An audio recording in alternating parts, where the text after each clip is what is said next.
ഇന്നത്തെ നമ്മുടെ റെസിപ്പി നല്ല അടിപൊളിയായിട്ടുള്ള ഇഫ്താറിനൊക്കെ റെഡിയാക്കാൻ പറ്റുന്ന ഒരു നല്ലൊരു ഡ്രിങ്കാണ്. അപ്പോൾ അത് നമുക്ക് എങ്ങനെയാണ് റെഡിയാക്കുന്നതെന്ന് നോക്കിയാലോ.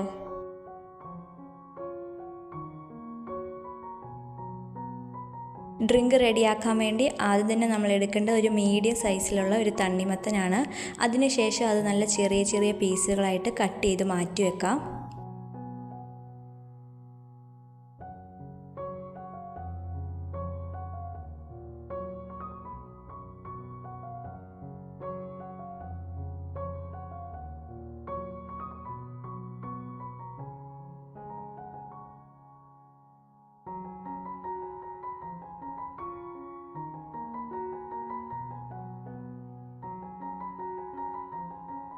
കട്ട് ചെയ്ത് മാറ്റി വെച്ച തണ്ണിമത്തനിൽ നിന്ന് കുറച്ച് മാത്രം നമുക്കെടുത്ത് മിക്സിയുടെ ജാറിലേക്ക് ഇട്ട് നന്നായിട്ടൊന്ന് ജ്യൂസാക്കി എടുത്തിട്ട് വരാം.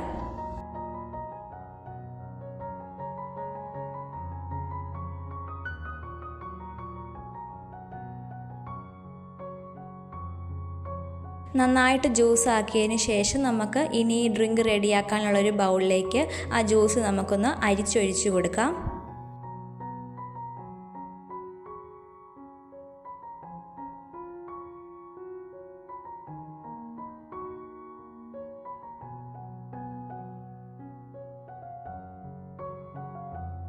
ഇനി ഇതിലേക്ക് വേണ്ടത് നന്നായിട്ട് ചൂടാക്കിയതിന് ശേഷം നമ്മൾ ഫ്രിഡ്ജിൽ നല്ലോണം തണുപ്പിച്ചെടുത്ത 2 കപ്പ് പാലാണ്.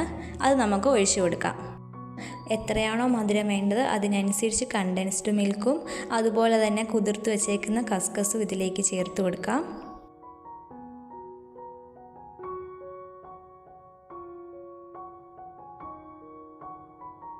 നേരത്തെ നമ്മൾ കട്ട് ചെയ്ത് മാറ്റി വെച്ചേക്കുന്ന തണ്ണിമത്തനും കൂടി ഇതിലേക്ക് ചേർത്ത് കൊടുക്കാം.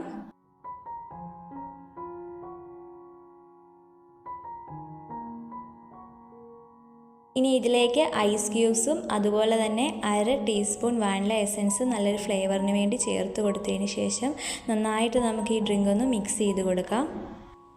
ഡ്രിങ്ക് നന്നായിട്ട് മിക്സ് ചെയ്ത് കൊടുത്തതിന് ശേഷം നമുക്കിത് നല്ലൊരു ഗ്ലാസ്സിലേക്ക് മാറ്റാം. അങ്ങനെ നമ്മുടെ ഡ്രിങ്ക് ഇവിടെ റെഡി ആയിട്ടുണ്ട്. വളരെ എളുപ്പത്തിൽ നമ്മൾ റെഡിയാക്കിയ ഈ റെസിപ്പി എല്ലാവരും തന്നെ ഒന്ന് ട്രൈ ചെയ്ത് നോക്കണം. കൂടെ നമ്മുടെ ചാനൽ ഒന്ന് സബ്സ്ക്രൈബ് ചെയ്യാനും കമൻറ്റ് ചെയ്യാനും ലൈക്ക് ചെയ്യാനും ബെൽ ബട്ടൺ ഒന്ന് പ്രസ് ചെയ്യാനും ആരും മറക്കരുത്. അപ്പോൾ ഇനി ഇൻഷാ അല്ലാഹ് നമുക്ക് നല്ലൊരു വീഡിയോ ആയിട്ട് വീണ്ടും കാണാം.